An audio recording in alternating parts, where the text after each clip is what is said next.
Hello everyone.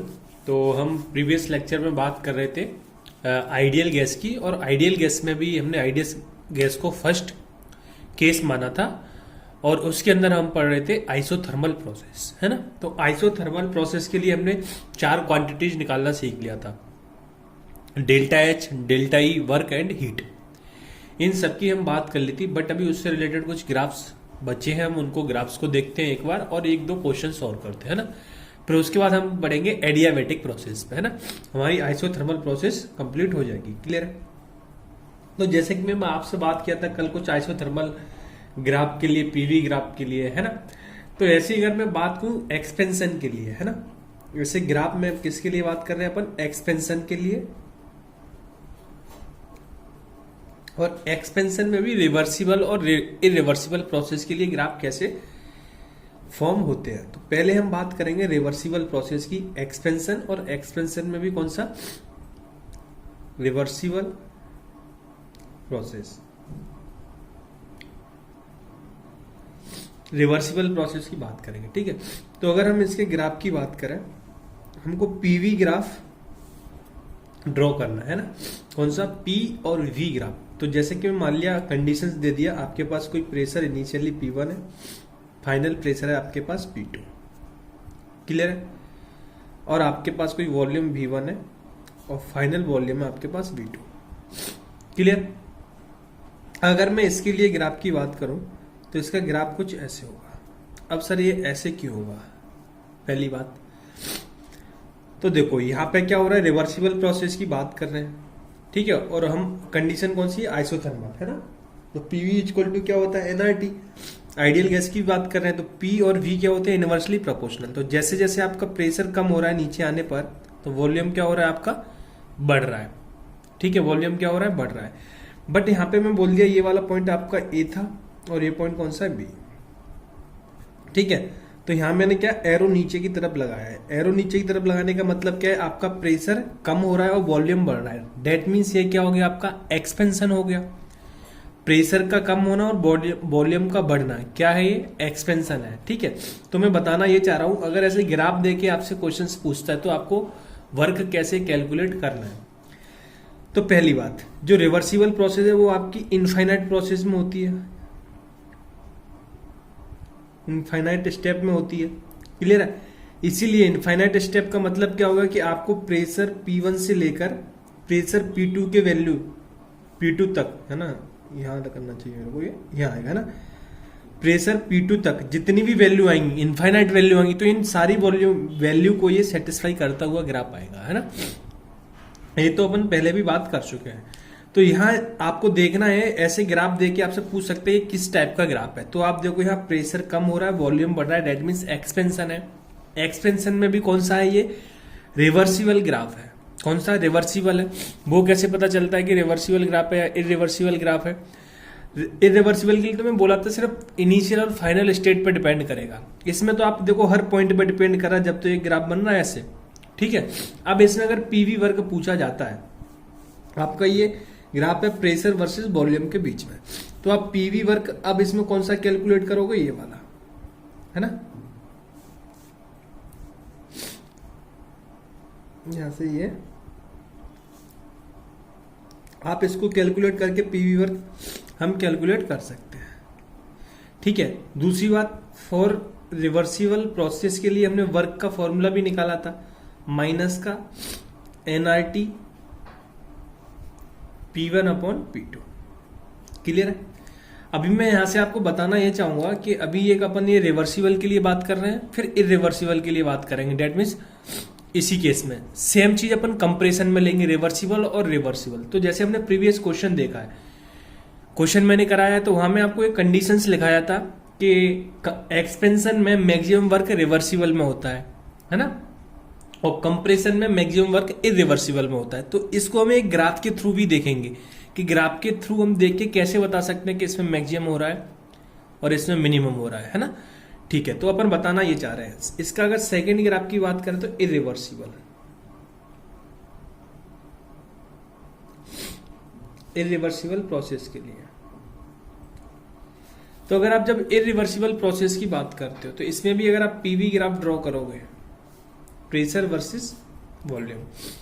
तो आपने भी बोल दिया कि इसका कंडीशन है P1 है और फाइनल प्रेशर P2 है ना। ठीक है, तो जब आप प्रेशर P1 की बात कर रहे हो तो इस कंडीशन पर आपका जो वॉल्यूम है वो बोल दिया आपने V1 है, और प्रेशर P2 पर बात कर रहे हो उस समय आपका वॉल्यूम क्या है, V2 है। तो अगर आप इसके लिए मैं बोलूं आपसे कि आपको वर्क निकालना है, तो अब वर्क के लिए फॉर्मूला कौन सा होगा, माइनस का P एक्सटर्नल V2 माइनस का V1। ठीक है, अब यहां देखो देखने वाली चीज ये है कि अब मैं आपसे इसमें ग्राफ बनाने को बोलूं तो आप ग्राफ इसमें प्लॉट ही नहीं कर सकते हो। क्यों? क्योंकि आपको प्रेशर P1 से लेकर P2 तक की सारी वैल्यू नहीं पता है, जो कि इनफाइनाइट स्टेप में आती है। आपको तो सिर्फ इसमें क्या पता है, इरिवर्सिबल प्रोसेस कैसी है, सिंगल स्टेप है, सिंगल स्टेप है जब तक कुछ नहीं बोला जाता है ना। ठीक है, क्योंकि इसमें भी अगर आपने इनफाइनाइट स्टेप बोल दिया तो ये भी रिवर्सिबल की तरह बिहेव करेगी, तो रिवर्सिबल की तरह बिहेव करेगी अगर इसमें इनफाइनाइट स्टेप बोलनी। तो सिंगल स्टेप है, तो सिंगल स्टेप को मैं बोला था ये झटका प्रोसेस है एक तरीके से रिवर्सिबल। कैसे सर? जैसे मान लो ये आपके पास कोई वेट था, प्रेशर था P1 जो कि ज्यादा था, तो आप इसमें क्या करते हो, एक साथ से ऐसे वेट उठा लेते हो उसमें से, तो क्या हुआ, एकदम से क्या होता है, प्रेशर आपका कम हो जाता है। ऐसे नहीं है कि आप इसमें रिवर्सिबल में क्या करते हो, आप एक साथ से वेट हटा ही नहीं पाते हो। जैसे मैं सैंड वाला जो एग्जांपल दिया था, आप एक एक करके वेट हटाते हो, तो उसकी सारी इनफाइनाइट वैल्यू फाइंड होती है उस प्रोसेस में। जबकि रिवर्सिबल में ऐसा नहीं होता है। उसमें मैं एग्जांपल दिया था कि 1 kg का बैग रखा है, आपने तुरंत पिस्टन से हटा लिया, तो उसको झटका प्रोसेस में बोला था। मतलब ये कि एक स्टेप में यहां से यहां आ गया, तो बीच की वैल्यू अपने पास आई नहीं, आपको इसके बीच का कुछ पता ही नहीं है कितनी वैल्यू है क्या है ना। इसलिए हम इसका ग्राफ ड्रॉ नहीं कर सकते। तो अब आप देखोगे इसमें आप सिर्फ वैल्यू इतने की निकाल सकते हो, यहां से लेके यहां तक की, जिसे आप रेक्टेंगल बोलते हो, है ना। तो आपको देखो पहली बात, सेम कंडीशन में प्रेशर और वॉल्यूम पे, इसमें भी P1 और P2 माना, इसमें भी P1 और P2, V1 और V2। तो आप यहां से भी अब आइडेंटिफाई कर पा रहे होंगे कि मिनिमम वर्क किस केस में होगा, समझ रहे हो ना। तो देखो इसमें आपका जो PV वर्क आ रहा है वो इतना सारा आ रहा है, इसमें कितना आ रहा है, इतना आ रहा है। एक तरीके से अगर आप देखो कि ये वाला एरिया ही तो है, ये P2 से V2 तक की जो वैल्यू है वो कौन सा, ये वाला एरिया ही तो है। तो देखो ये वाला तो इसमें पहले से ही इंक्लूड है, और एक्स्ट्रा एरिया है, डेट मींस मैक्सिमम वर्क कौन सा हो गया आपका, रिवर्सिबल के लिए ये मैक्सिमम हो गया, जो मैं आपको क्वेश्चन के थ्रू भी बताया था।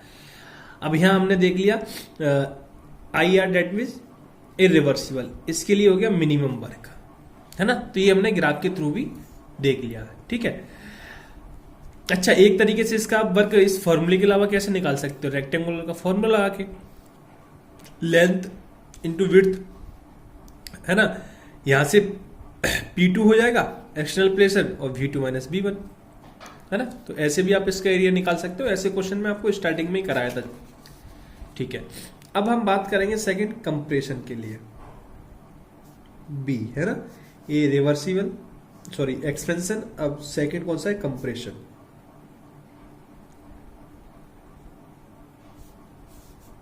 कंप्रेशन में भी आपका फर्स्ट बात कर रहे हैं रिवर्सिबल के लिए।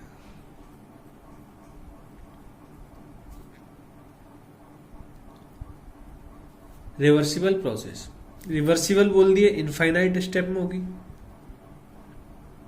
ठीक है। अब रिवर्सिबल और कंप्रेशन दो चीज आपको ध्यान में रखना है। कंडीशन सेम है, यहां पे P2 प्रेशर है, यहां पे P1 प्रेशर है ना, और इस किसी पॉइंट पे V1 है और यहां कहीं V2 है। ग्राफ है आपका प्रेशर वर्सेस वॉल्यूम के बीच में।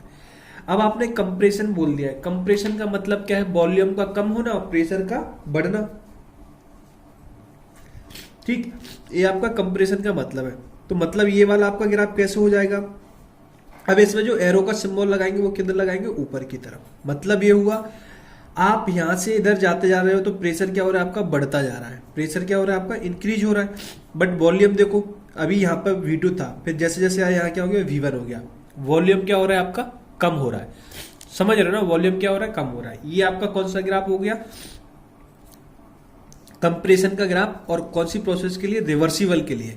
सेम चीज है, यहां से यहां तक की जो इनफाइनाइट प्रोसेस होंगी, स्टेप होंगी, वो सब इसमें इंक्लूड है, इसलिए ऐसा ग्राफ आ रहा है। तो इसकी अगर वर्क निकालोगे रिवर्सिबल प्रोसेस के लिए तो यहां से क्या ऐसे निकालेंगे, माइनस का NRT ln of P1 to P2। ठीक है, अब इसमें मैं अगर PV work under the curve पूछूं, इस कर्व के अंदर, तो क्या हो जाएगा आपके पास, ये पीवी वर्क हो जाएगा। तो आप पहली बात अब यहां से देखो, इन दोनों केसेस में वर्क सेम आ रहा है। अब भले ही मैंने डायग्राम में छोटा बनाया था, छोटा दिख रहा होगा, वैसे ये देखो ये वर्क दोनों B2 माइनस B1 और P1 P2 के बीच की आ रहा है। इसलिए अपने जो क्वेश्चंस किया था उसमें रिवर्सिबल प्रोसेस के लिए दोनों केसेस में वर्क क्या आया था, सेम आया था, बस उसका साइन चेंज हुआ था। समझ रहे हो ना, क्या चेंज हुआ था, साइन चेंज हुआ था। ठीक है, हालांकि अपन को कंपेयर क्या करना है, रिवर्सिबल से इरिवर्सिबल से। सेकंड इसके ग्राफ की बात करेंगे, इरिवर्सिबल।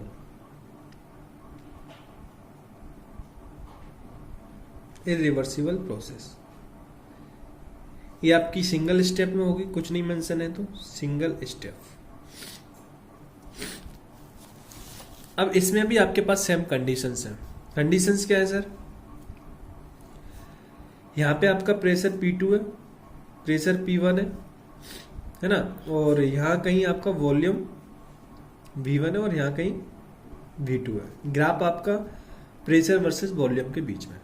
तो अब इसमें आपको बनाना है कंप्रेशन के लिए। तो कंप्रेशन का मतलब क्या है कि आपका प्रेशर क्या होगा, बढ़ेगा। तो आप इनिशियली कहां हो, यहां पर हो, और फाइनली कहां हो, यहां पर हो।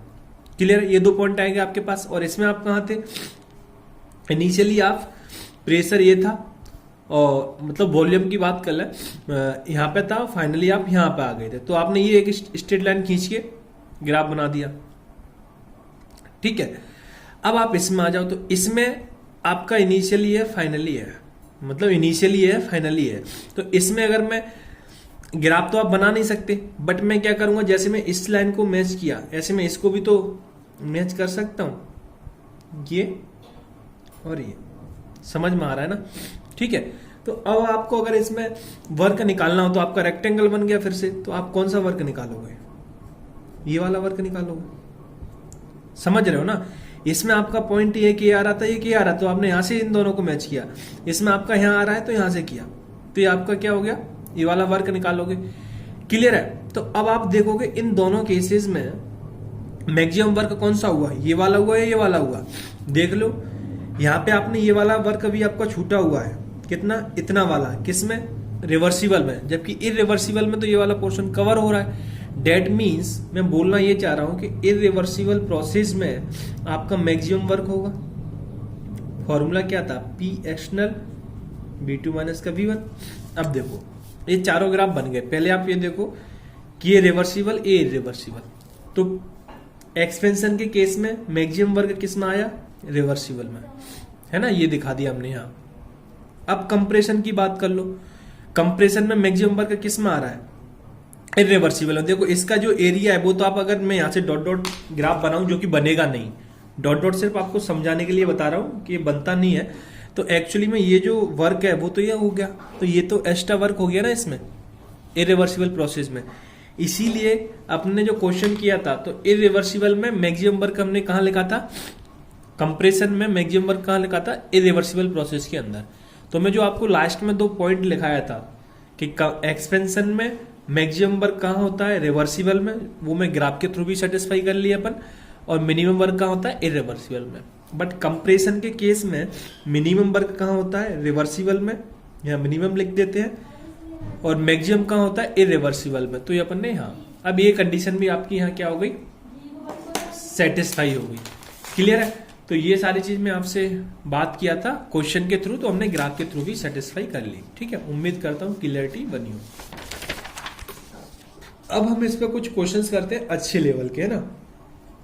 हालांकि जो क्वेश्चन करा रहा हूं इस टाइप के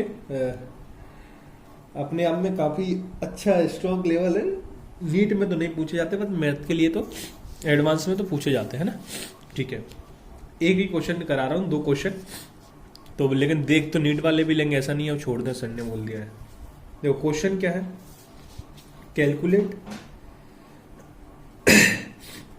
calculate maximum possible work, maximum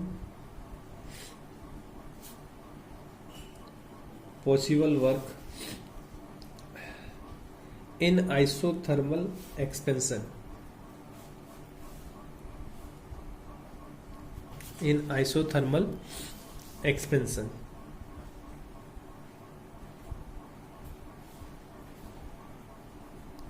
of an ideal gas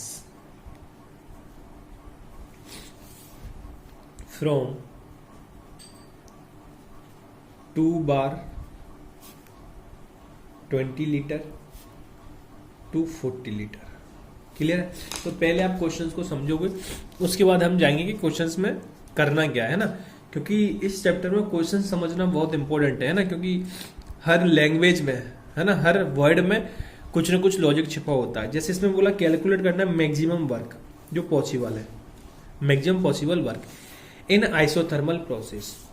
isothermal बोला, यहां से समझ में आ गया कि डेल्टा टी की वैल्यू क्या होने वाली है, 0।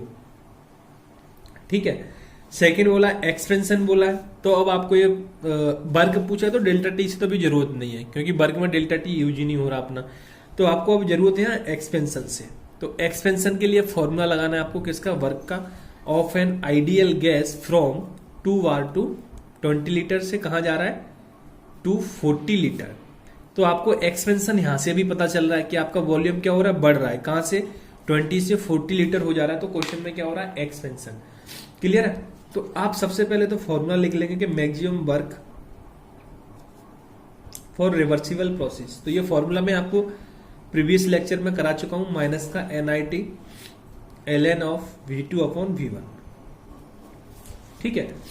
अब इस क्वेश्चन में देखने वाली बात यह है, सर ना तो हमको टेम्परेचर दिया है ना मोल्स बताया है, तो अब हम इस क्वेश्चन को करेंगे कैसे, है ना। इनकी वैल्यू तो दी नहीं है, तो हम कैसे यहाँ वैल्यू पुट करेंगे। तो देखो, आपको आइडियल गैस तो बोला है ना, तो आइडियल गैस क्या होता है, PV इक्वल टू nRT। आपको P और V की वैल्यू तो पता है ना, P और V की वैल्यू पता है। तो P की वैल्यू आप यहाँ पे NIT आपने कांस्टेंट है ना, आइसोथर्मल बोला है तो T कांस्टेंट, R कांस्टेंट और N मोल्स कांस्टेंट है। अपन क्लोज कंटेनर में करा रहे हैं, पहले ही कंडीशंस लिख चुके हैं, प्रीवियस लेक्चर में लिखा चुका हूँ, उसी के आगे अपन कंटिन्यू कर रहे हैं। ठीक है। तो यहां से हमको ये पता चल गया हम NIT की जगह PV लिख सकते हैं। ठीक है, तो पहले तो PV लिख दो, PV ln of V2 upon V1। Clear है? ठीक है सर। अब बात आती है यहां पर कि सर अब PV की वैल्यू हमको क्या पुट करनी है ना, तो PV की जगह हम क्या पुट करेंगे। तो यहां से अगर आप हम देखें तो आपके पास ये जो वैल्यू दे रखी है, इनमें P और V की वैल्यू आपको ये दे रखी है, इसकी जगह हम पुट कर देंगे ये वाली वैल्यू PV की जगह, है ना, ये आपको याद रखना है। ठीक है। तो यहां से ये कितना हो जाएगा आपका 40, 2 इंटू 20 कितना हो गया 40, माइनस सिंबल पहले से ln ऑफ V2 किसको मानना है, फाइनल वॉल्यूम V1 20। तो यहां से फाइनली आपके पास कितना आ गया, माइनस का 40 ऑफ ln 2, इसको कट करोगे तो कितना आएगा 2, और ln 2 की वैल्यू होती है 0.7, कितना 0.7। ठीक है। ये अब मैं शायद लिखा चुका हूं आपको, नहीं है ना, और आपने मतलब नहीं तो आपको निकालना आती होगी। ln से पहले आप log में जाओगे, फिर log 2 की वैल्यू 0.3, है ना, तो आप इसको फिर क्या करेंगे, कन्वर्ट कर लेंगे, है ना। तो जैसे मैं अगर ln 2 बोला मैंने यहाँ, ln 2 की वैल्यू आपको कैलकुलेट करना है, तो ln से आपको log में जाना होता है, तो क्या करते हो 2.3 log ऑफ 2, है ना। log 2 की वैल्यू कितनी होती है 0.3, तो 0.3 इंटू 0.3 तो 0.9 और 3 दूनी 6, तो ये कितना हो गया 0.69, और 0.69 को ये अप्रोक्स हमने क्या लिख दिया 0.7, है ना। तो डायरेक्टली ln2 की वैल्यू लिख दी कितनी 0.7। केमिकल काइनेटिक्स में भी आप जब हाफ लाइफ निकालते हो किसके लिए, फर्स्ट ऑर्डर के लिए, तो क्या आता है 0.69/2, तो वहां भी तो अपन ln पहले आता है, फिर ये वैल्यू आती है, अगर आपको याद हो तो। खैर अपन अब यहाँ क्या करेंगे, ln2 की वैल्यू पुट कर देंगे 0.7। क्लियर है? तो यहां से आपके पास वैल्यू क्या आ गई 28 बार लीटर। ये याद रखने वाली बात है, क्योंकि प्रेशर बार में, वॉल्यूम लीटर में, है ना। ठीक। अब आप इसको जूल में कन्वर्ट करोगे तो क्या करोगे, बार लीटर से जूल में कन्वर्ट करने के लिए 100 से मल्टीप्लाई करेंगे, ये मैं आपको पहले ही बता चुका हूं। तो फाइनली कितना आ जाएगा, माइनस का 2800 जूल। ये आपके पास क्या आ गया, वर्क। कौन सा, मैक्सिमम। किसके लिए, रिवर्सिबल प्रोसेस के लिए। क्लियर है, ठीक। अब सेकंड चीज अगर आपसे इसी क्वेश्चन में पूछ लेता, calculate final pressure,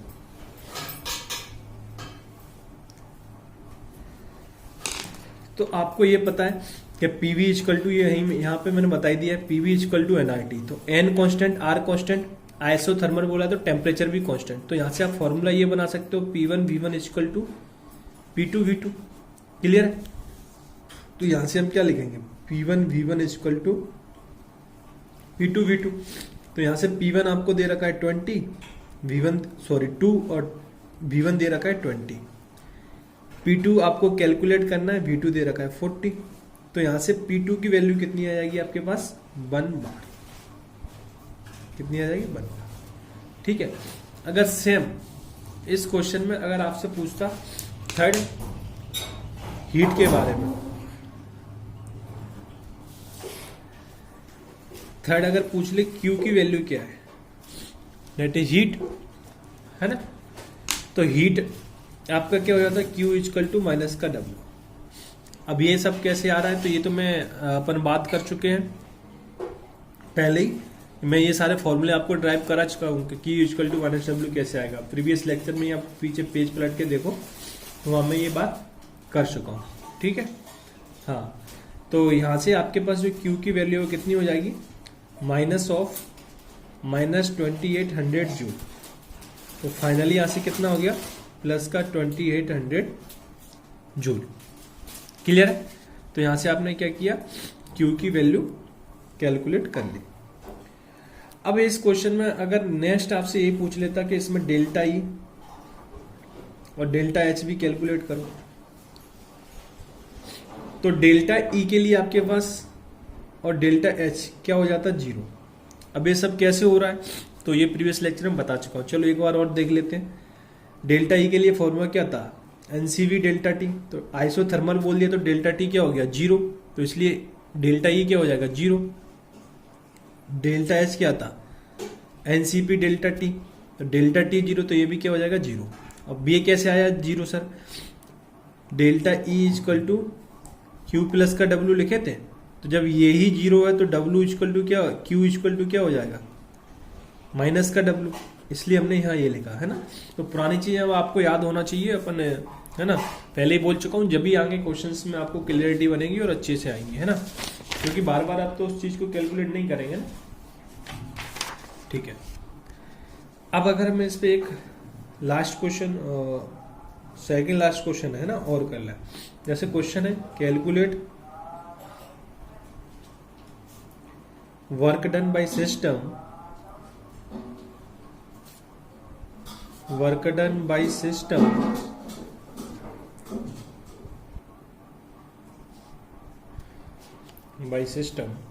when an ideal gas expanded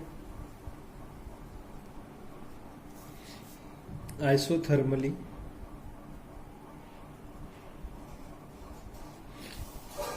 from 20 liter to 40 liter against a constant external pressure,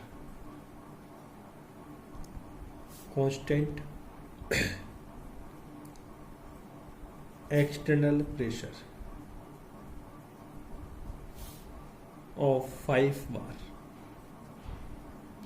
clear. देखो क्वेश्चन में क्या बोला है, calculate work done by system when an ideal gas expanded isothermally. Expanded बोला यानी expand वाला formula लगाना है, isothermally that is temperature constant है, फ्रॉम 20 लीटर टू 40 लीटर। यहां से भी पता चलता है एक्सपेंड हो रही है, against a constant external pressure of 5 बार। अब आपको यहां से समझना है सर ये रिवर्सिबल प्रोसेस है या इरिवर्सिबल प्रोसेस है, पता कैसे चलेगा। तो देखो जब भी आपसे कांस्टेंट प्रेशर बोल दिया है तो कांस्टेंट प्रेशर किसके अंदर था, कांस्टेंट प्रेशर किसके अंदर था, किसके अंदर मतलब किस प्रोसेस में था। ऐसे क्वेश्चन तो आपके आते हैं एग्जाम में, पर जो कल में जो क्वेश्चन कराया था वो नीट में कभी नहीं पूछे जाएंगे, वो सिर्फ एडवांस वाले मैथ वालों के लिए थे ना, जो 2 क्वेश्चन कल कराया था जिनके बेसिस पर आज ग्राफ समझाया हूँ, है ना। बस वो आपके कॉन्सेप्ट क्लियर करने के लिए नीट वाले उसे एक बार देख जरूर लें। तो अगर जैसे यहाँ आपको बोला है कांस्टेंट एक्सटर्नल प्रेशर, तो ये मैं आपको पहले ही बता चुका हूँ, कांस्टेंट एक्सटर्नल प्रेशर किस में होता है, सिर्फ और सिर्फ इरिवर्सिबल प्रोसेस में। किसमें, इरिवर्सिबल प्रोसेस में। तो यहाँ से आप वर्क डन अब कैसे निकालेंगे, इरिवर्सिबल प्रोसेस के लिए निकालोगे, है ना। तो ये चीज आपको पता होना चाहिए। अपन काफी टाइम लिए थे रिवर्सिबल और इरिवर्सिबल पे। तो फॉर्मूला क्या है इरिवर्सिबल के लिए, एक्सटर्नल प्रेशर और V2 माइनस का V1। क्लियर। देखो ये फॉर्मूला आ कहां से रहा है, आपको मेन फॉर्मूला भी याद है, W इक्वल टू माइनस का P dV, वहीं से तो आ रहा है यार। फाइनल को V2 और इनिशियल को V1 मान लिया है, इसी से तो अपने निकाला ये सारी चीजें। तो यहां से आपको प्रेशर बोल दिया है -5 और एक्सपेंड कहां से कर रही है 20 लीटर टू 40 लीटर। तो V2 हो गया 40, इनिशियल हो गया 20। तो यहां से कितना आ गया 100 बार लीटर आएगा। यूनिट का स्पेशली ध्यान रखना यार, प्रेशर बार में दिया है और वॉल्यूम लीटर में दिया है। आपको कन्वर्ट करना है जूल में, तो क्या करोगे, जूल में कन्वर्ट करने के लिए 100 से मल्टीप्लाई कर दोगे। अच्छा माइनस सिंबल साथ में 100 जूल। तो फाइनली ये वैल्यू कितनी आ गई आपके पास, माइनस का 10,000 जूल। अगर किलो जूल में लिखोगे तो आप इसे क्या लिख दोगे 10 किलो जूल, क्योंकि 1000 से डिवाइड करोगे। क्लियर है, माइनस सिंबल साथ में चल रहा है यार, उसको छोड़ना नहीं है ना। ठीक है, तो ये हो गया आपका क्वेश्चन। अब एक जो क्वेश्चन एडवांस लेवल का है उसमें तो मैं नहीं देखा हूँ बायो वालों में, बट मैथ वालों के में आ सकता है ना। पर देख बायो वाले भी ले, इससे कॉन्सेप्ट क्लियर होगा आपका, लिखें वाले ही ना। जैसे एक ग्राफ दे रखा है आपको, बार प्रेशर वर्सेस 1/V वॉल्यूम, ये दे रखा है आपको लीटर में। ठीक है, आपको कंडीशंस ये दे रखी हैं,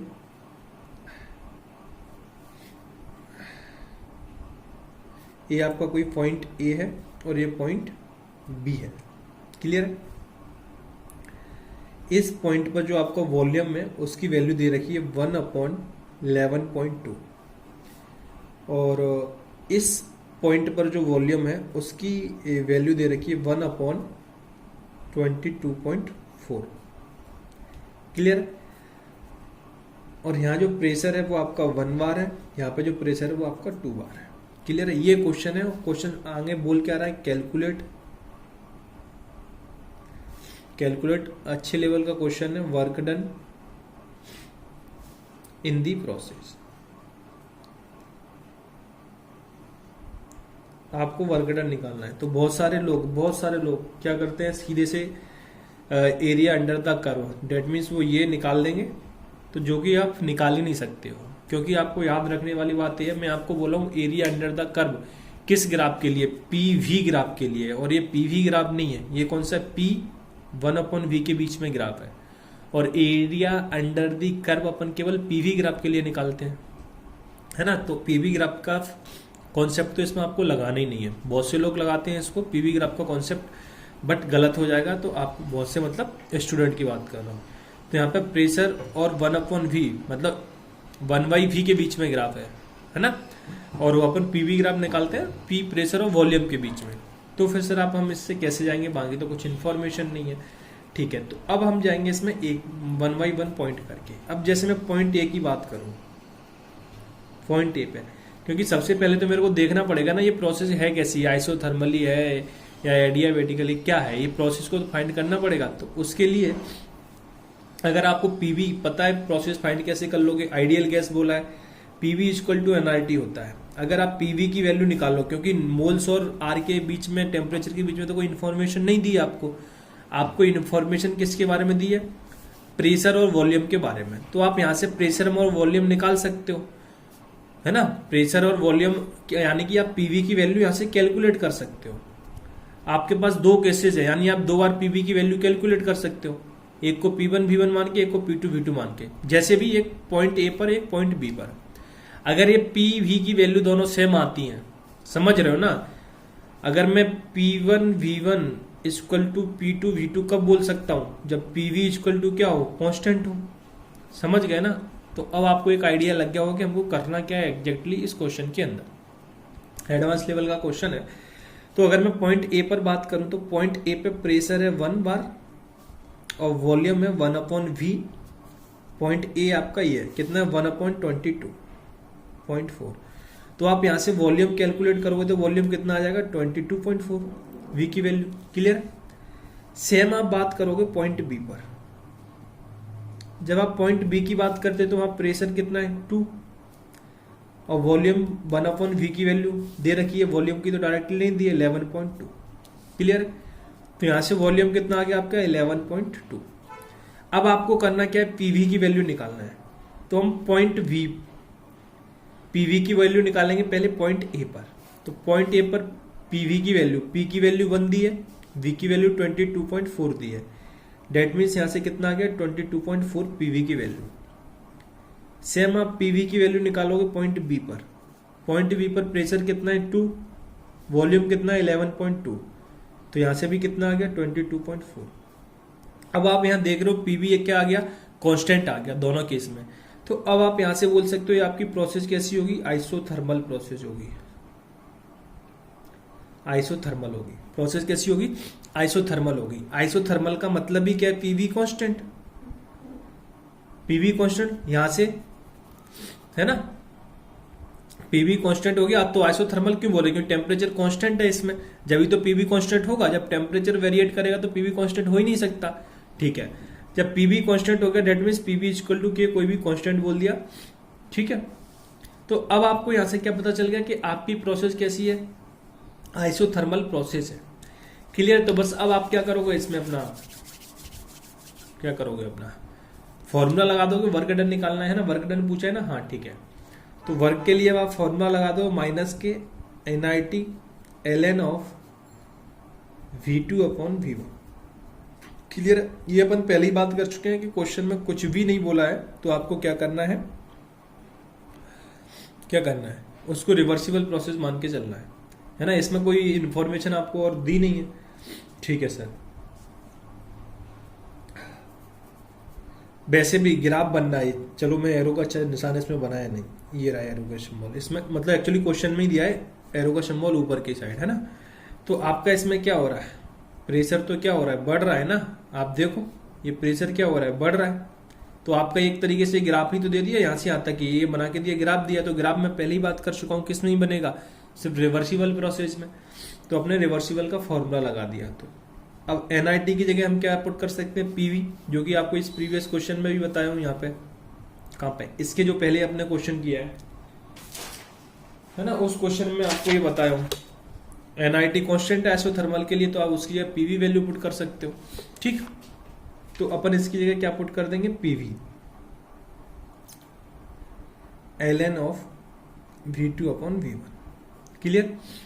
अब यहां से आपको W की वैल्यू पुट करनी है। पीवी की वैल्यू कांस्टेंट आई है, माइनस तो साथ में चल रहा है, 22.4 है ना, ये अपन ने निकाल रखी है।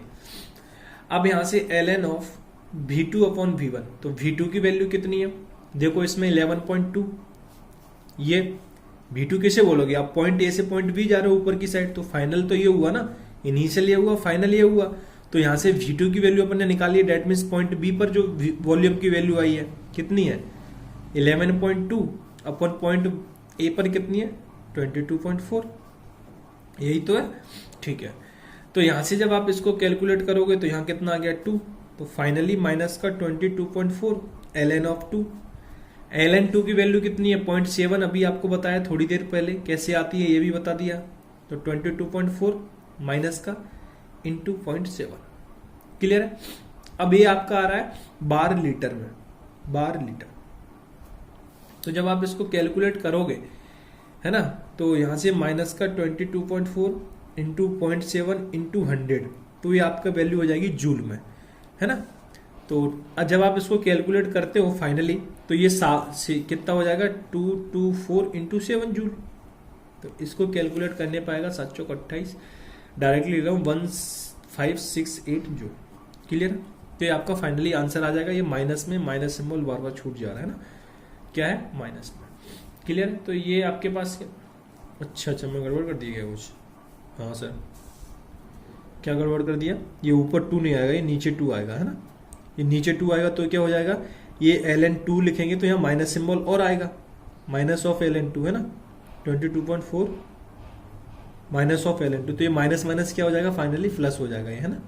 तो फाइनली आंसर किस में आ जाएगा आपका, प्लस में। सिर्फ इतना सा चेंज है, क्योंकि 2 नीचे आ रहा है ना, मैंने ऊपर लिख दिया था, तो ये ऊपर जाएगा तो माइनस हो जाता है। ये तो मैं प्रीवियस कई क्वेश्चंस में बता चुका हूँ। ठीक है, तो ये फाइनली आंसर किस में आएगा, फिर प्लस में आएगा।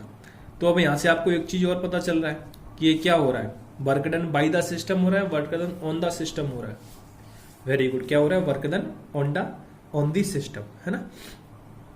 अब वैसे भी आप देखो, अब मैं इस क्वेश्चन को थोड़ा, ये तो अपने सब्जेक्टिव किया है, अब पेपर तो ऑब्जेक्टिव आना है, तो आपके पास क्या होते, ऑप्शन होते।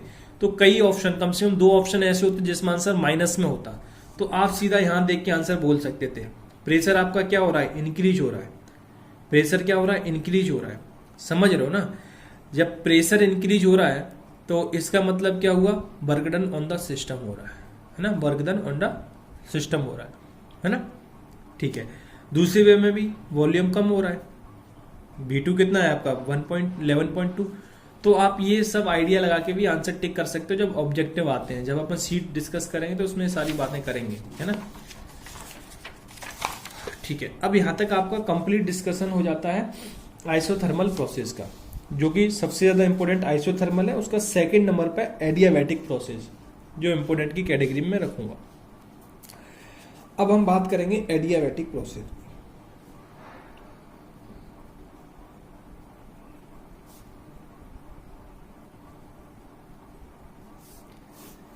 अब एडियाबैटिक प्रोसेस के लिए अभी केस अपना फर्स्ट ही चल रहा है। कौन सा फर्स्ट केस चल रहा है सर, आइडियल गैस इक्वेशन के लिए बात कर रहे हैं ना। तो आइडियल गैस इक्वेशन के लिए अपन ने फर्स्ट ए माना था उसको क्या, एडियाबैटिक। अब बी पॉइंट मान लेते हैं अपन, कौन सा, सॉरी ए माना था अपन ने आइसोथर्मल, बी पॉइंट मान लेते हैं एडियाबैटिक प्रोसेस। आइडियल गैस के लिए हम बात कर रहे हैं, जो आपको केस 1 लिखाया था। तो फिर से वो चीजें मैं एक बार लिख देता हूं। सिस्टम अपन ने माना है आइडियल गैस, है ना।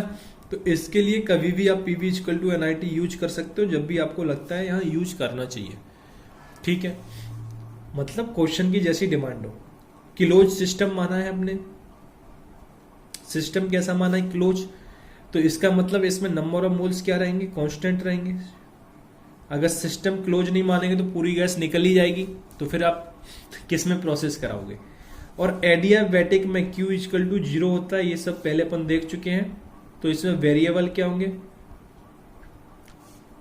आपका, वेरिएबल इसमें प्रेशर, वॉल्यूम और टेम्परेचर।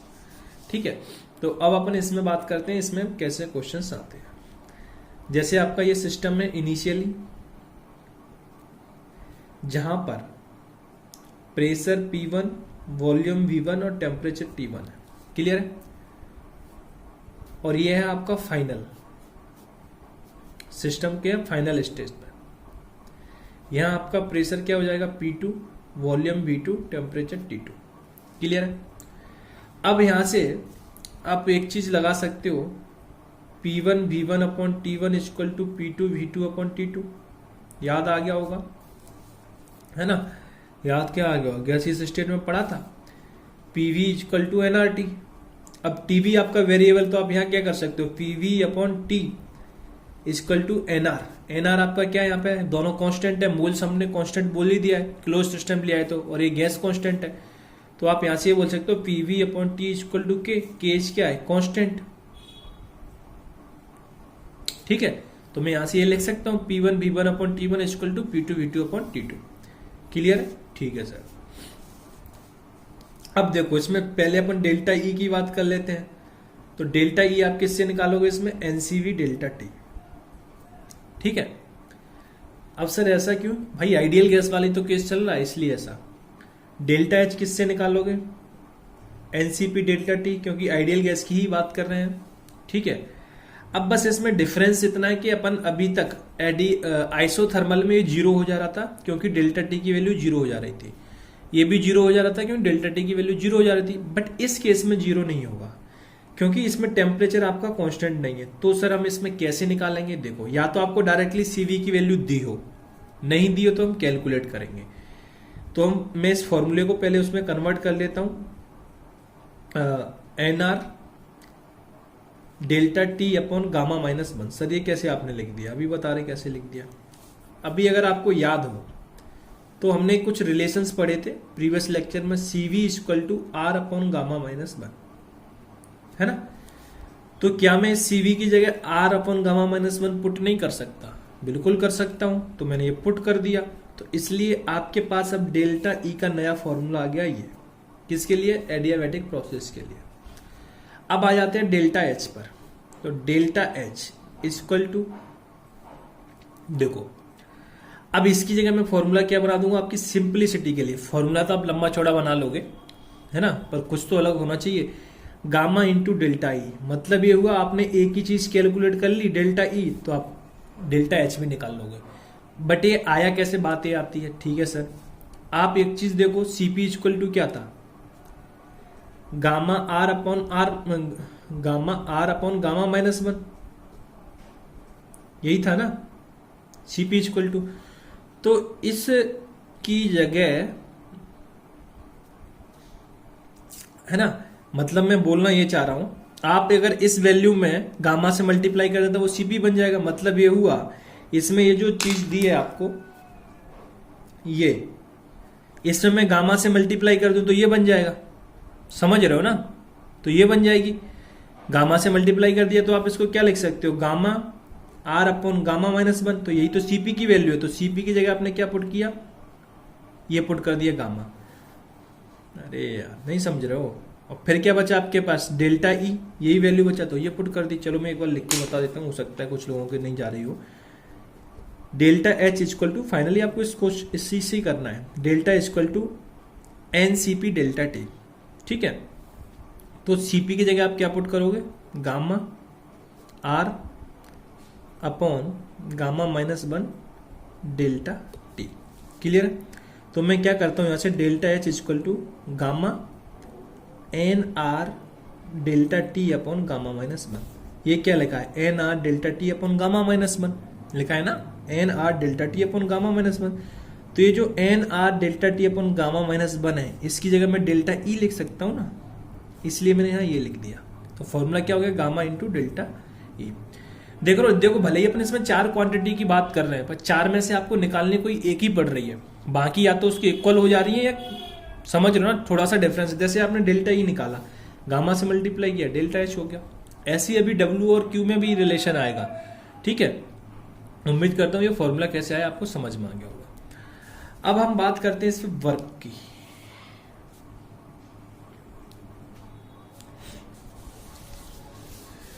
वर्क की कैसे बात करोगे सर? जैसे नेक्स्ट है आपका वर्क, डब्ल्यू, चारों क्वांटिटी हमको निकालनी है। अरे यार, ये जब बात कर रहे हैं किसकी? वर्क की, तो वर्क के लिए फॉर्मूला पता है, माइनस का पीडीवी। क्लियर है? आपको ये पता है। तो सबसे पहले आपको करना क्या है, अब मैं आपको इससे नहीं लेके जाऊंगा और सिंपल बता दूंगा इस चीज को। आपको फ्लोट से क्या पता है? फर्स्ट लॉ ऑफ थर्मोडायनामिक्स है ना, अभी तक तो फ्लोट का मीनिंग पता चल गया होगा। Delta E equal to Q plus का डब्ल्यू, ये पता है फ्लोट से? हाँ सर पता है। जब भाई एडियाबैटिक प्रोसेस बोल रहा है, कहाँ ये रहा एडियाबैटिक प्रोसेस, तो आपको ये तो पता है भाई ये क्यू की वैल्यू क्या है, इसमें जीरो है। जब क्यू की वैल्यू जीरो है तो आप देखो जो डेल्टा ई की वैल्यू हो गई आपकी किसकी हो गई? डेल्टा डब्ल्यू की वैल्यू हो गई। सॉरी, डब्ल्यू को लिखते हैं ना, किसकी वैल्यू होगी? डब्ल्यू की, डेट इज वर्क की वैल्यू हो गई। समझ में आ रहा है ना? तो मतलब फाइनली आपको इस क्वेश्चन में करना क्या पड़ेगा? डेल्टा ई की वैल्यू निकाली, एडियाबैटिक प्रोसेस के लिए बता रहा हूं। अगर आपसे चार क्वांटिटी पूछी है तो पहली जो डेल्टा ई की वैल्यू होगी वही डब्ल्यू की वैल्यू होगी। एक बात जाती है दिमाग के अंदर, ठीक है। दूसरी, डेल्टा ई में गामा से मल्टीप्लाई कर दो तो डेल्टा एच निकल आएगा। तो सोच रहे हो थोड़ा बस ये दिखने में यहाँ समझा रहा हूं ना, तो इसलिए लंबा चौड़ा ये आ रहा है, बाकी तो क्वेश्चन चुटकियों में तुरंत हो जाएंगे ना। ठीक है सर। अब यहां से आप एक चीज बोल सकते हो क्या, डेल्टा ई आपका क्या है, स्टेट फंक्शन है। तो आप ये बोल सकते हो एट फॉर एडियाबैटिक प्रोसेस, किसके लिए, एडियाबैटिक प्रोसेस के लिए आपका वर्क भी कैसा हो जाएगा, स्टेट फंक्शन। ये इंपॉर्टेंट पॉइंट है ना। डेल्टा ई आपका स्टेट फंक्शन है तो ये इसके इक्वल हो गया। तो हम ये बोल सकते हैं एडियाबैटिक प्रोसेस के लिए जो आपका वर्क है वो भी कैसा हो जाएगा, स्टेट फंक्शन। क्लियर है, ठीक है। अब अपन यहां आ जाते हैं। अब मैं इस फॉर्मूले को थोड़ा और मॉडिफाई करता हूं डेल्टा ई वाले को। तो मैं यहां से पहले लिख रहा हूं W equal to delta E, वो अपने यहां से लिख सकते हैं इक्वल टू डेल्टा ई की जगह क्या है, एन आर। डेल्टा टी को आप और क्या लिख सकते हो, टी टू माइनस का टी वन। ये फॉर्मूला कब यूज करना है, जब आपको दो डिफरेंट टेम्परेचर दिए हों, upon gamma minus one. Clear है, ठीक है सर। आप और क्या लिख सकते हो इसको, मतलब और क्या, बात तो एक ही है। अब एनआर का मल्टीप्लाई कर दो तो NR T two minus of NR T one upon gamma minus one. ये बात तो एक ही है ना यार, बस एनआर का मल्टीप्लाई कर दिया है। तो मेरा बोलने का मतलब ये है कि अगर आपको दो टेम्परेचर दिए हैं, डायरेक्ट डेल्टा टी की वैल्यू नहीं दी है, तो आपको ये फॉर्मूला यूज करना है, T two minus T one. इतना तो सब समझ गए होंगे डेल्टा टी का मतलब क्या है। ठीक है, ठीक है सर।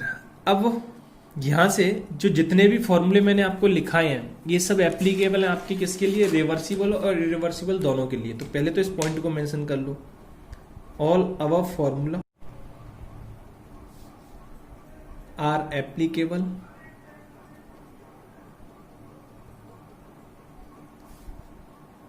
Adiabatic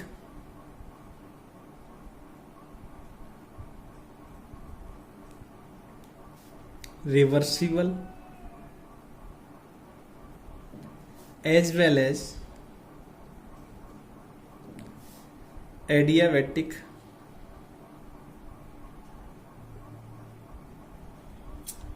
irreversible process।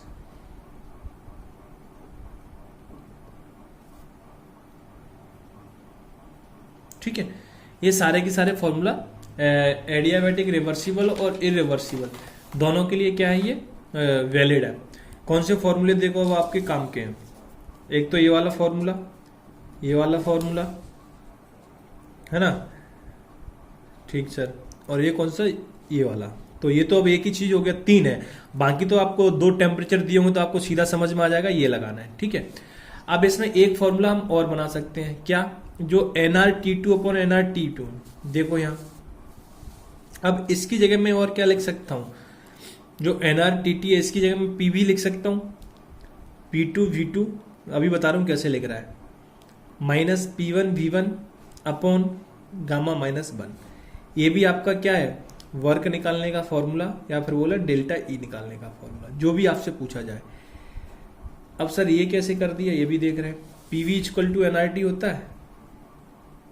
जब मैं एनआर टी टू लिया है, क्योंकि इसमें तो वेरिएबल है टी, तो इसको आप पी वन वी वन मान लोगे, ये भी वेरिएबल हो जाएंगे, कांस्टेंट नहीं होंगे। तो पी टू वी टू लिखोगे तो ये किसके लिए हो जाएगा, एनआर टी टू के लिए, और यहाँ वी वन लिखोगे तो पी टू वी टू। तो बस मैंने एनआर टी वन की जगह पी वन वी वन और टी टू की जगह पी टू वी टू लिख दिया है, तो आपका ये फॉर्मूला बन जाएगा, इसमें पुट कर दिया। ठीक है, बट ये वाला फॉर्मूला आपका एप्लीकेबल है किसके लिए, एडियाबैटिक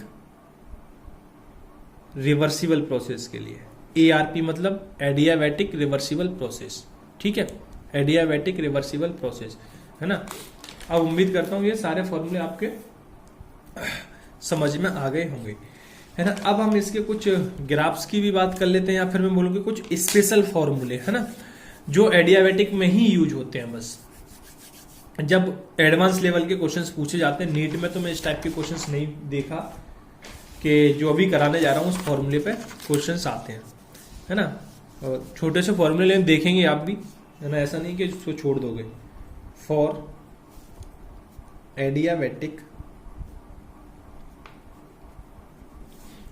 रिवर्सिबल प्रोसेस,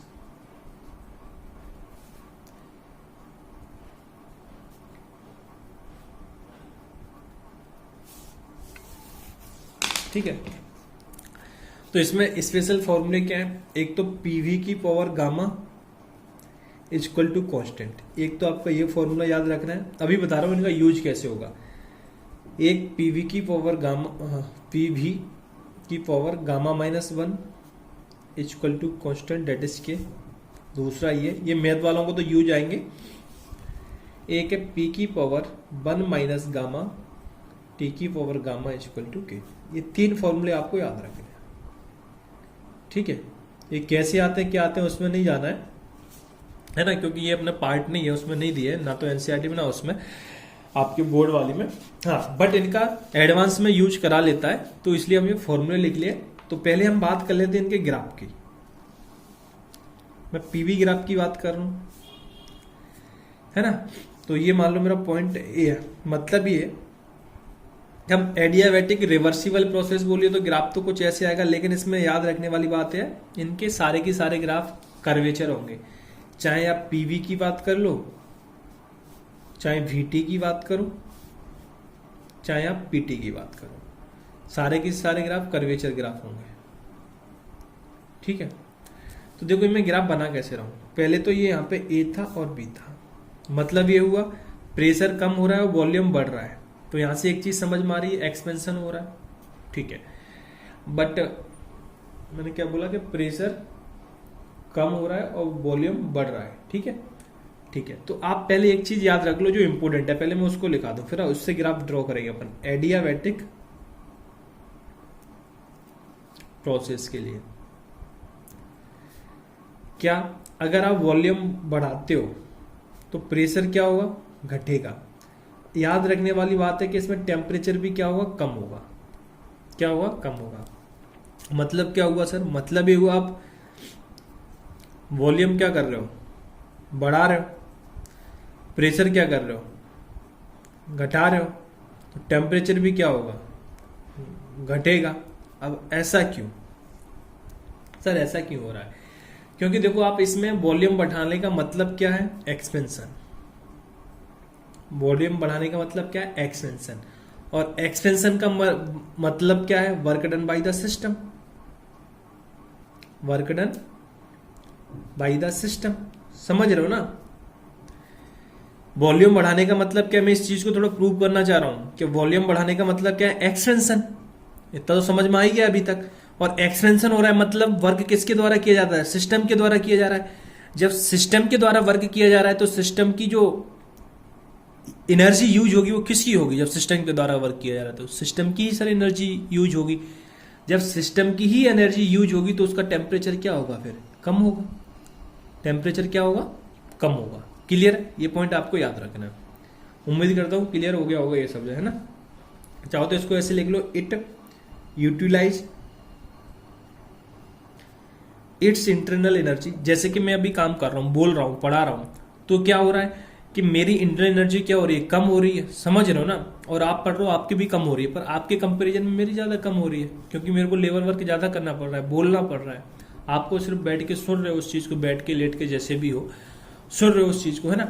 तो यहाँ पे बोलने का मतलब ये है कि ये आपका एक्सपेंशन हो रहा है, work done by the system, तो उसकी एनर्जी कम हो रही है। जैसे मेरी इंटरनल एनर्जी कम होती जा रही है, आपकी भी कम हो रही है, ठीक है। तो जब कम हो रही है तो टेम्परेचर भी क्या होगा, कम होगा, है ना, ठीक है।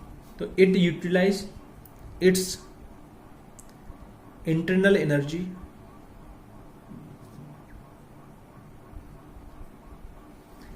दैट इज इंटरनल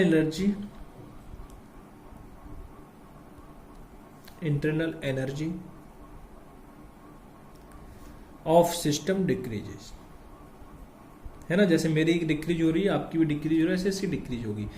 जब यहां से इंटरनल एनर्जी डिक्रीज हो रही है मतलब, तो फिर टेम्परेचर से क्या रिलेशन है, बात करना ये चाह रहा हूं। यहां से तो मैं आपको बता ही दिया कि एक्सपेंशन होगा तो work done by the system होगा, तो सिस्टम की इंटरनल एनर्जी यूज होगी तो टेम्परेचर कम होगा। सर इंटरनल एनर्जी यूज होने से टेम्परेचर कम क्यों हो रहा है, ये बताना चाह रहा हूँ।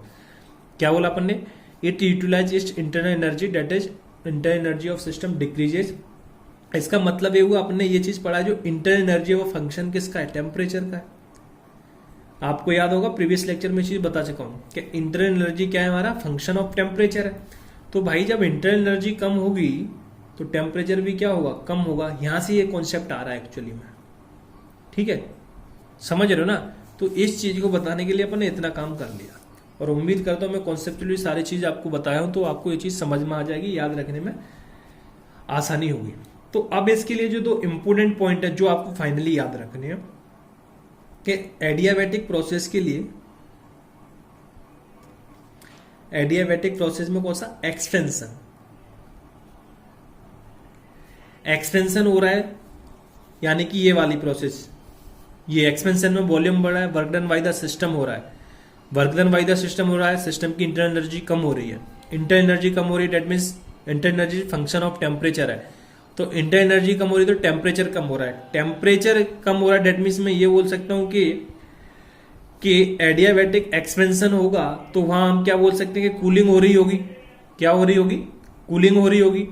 कूलिंग क्यों हो रही है, क्योंकि टेम्परेचर कम हो रहा है, तो आपको वो क्वेश्चन में कूलिंग भी यूज करके दे सकता है।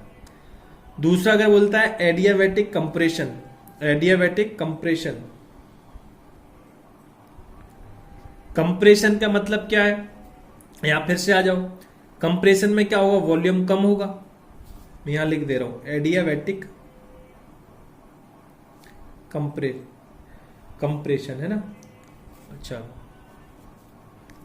अभी कंप्रेशन यही लिख ले, पहले यहां देखो, वॉल्यूम क्या होगा, कम होगा, जब वॉल्यूम कम होगा तो प्रेशर बढ़ेगा और टेम्परेचर भी क्या होगा, बढ़ेगा। रीजन सेम है, वॉल्यूम कम हो रहा है तो work done on the system हो रहा है, वर्क डन क्या हो रहा है, ऑन दी सिस्टम हो रहा है, क्योंकि कंप्रेशन हो रहा है, ऑन दी सिस्टम हो रहा है तो उसकी इंटरनल एनर्जी बढ़ रही है, तो इंटरनल एनर्जी बढ़ेगी तो टेम्परेचर भी क्या होगा, बढ़ेगा। ये आपको यहां से पता चल रहा है क्योंकि फंक्शन ऑफ टेम्परेचर है, इंटरनल एनर्जी, मतलब टेम्परेचर के चेंज होने पर इंटरनल एनर्जी भी क्या होगी, चेंज होगी। तो यहां से हमको पता चल रहा है कि वॉल्यूम कम हो रहा है, that means work done on the system हो रहा है, तो प्रेशर बढ़ता है, उसमें कंप्रेशन हो रहा है एक तरीके से, है ना, वॉल्यूम कम हो रहा है मतलब कंप्रेशन हो रहा है, तो टेम्परेचर क्या होगा, बढ़ेगा।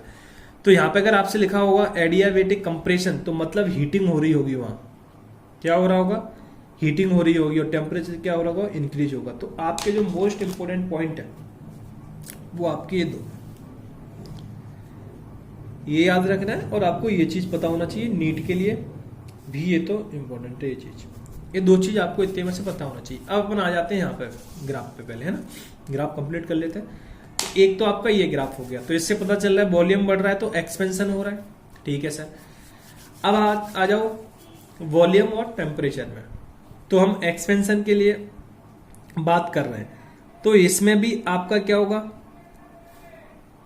ये ग्राफ ऐसे है, मतलब ये होगा पॉइंट ए से जब मैं पॉइंट बी जा रहा हूं तो यहां क्या हो रहा है, वॉल्यूम बढ़ रहा है, तो वॉल्यूम बढ़ने पर टेम्परेचर क्या होना चाहिए, कम होना चाहिए, टेम्परेचर क्या होना चाहिए, कम होना चाहिए। देखो इधर जा रहे हो तो पहले आपका टेम्परेचर कुछ यहां था, अब आपका टेम्परेचर यहां हो गया, डेट मीन्स टेम्परेचर क्या हो गया, कम हो गया। उम्मीद करता हूं अब क्लियरिटी बन गई होगी कि वॉल्यूम बढ़ रहा है तो टेम्परेचर कम हो रहा है, ठीक है, हाँ सर।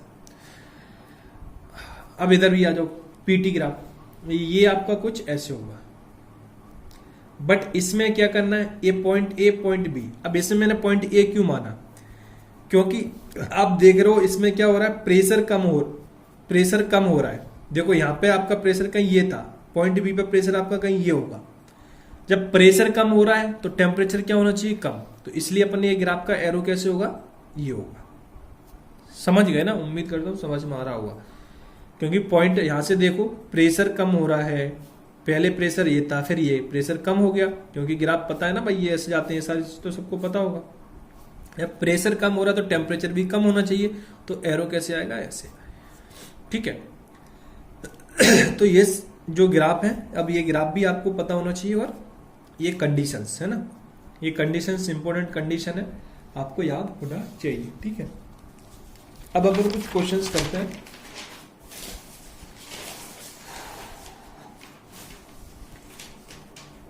जैसे क्वेश्चन है आपके पास, 1 mole of an ideal gas. आप लोग क्वेश्चन लिखने के बाद अटेम्प्ट करना चालू कर दोगे, है ना, जिनको आ गया 1 mole of an ideal non linear try atomic gas is adiabatically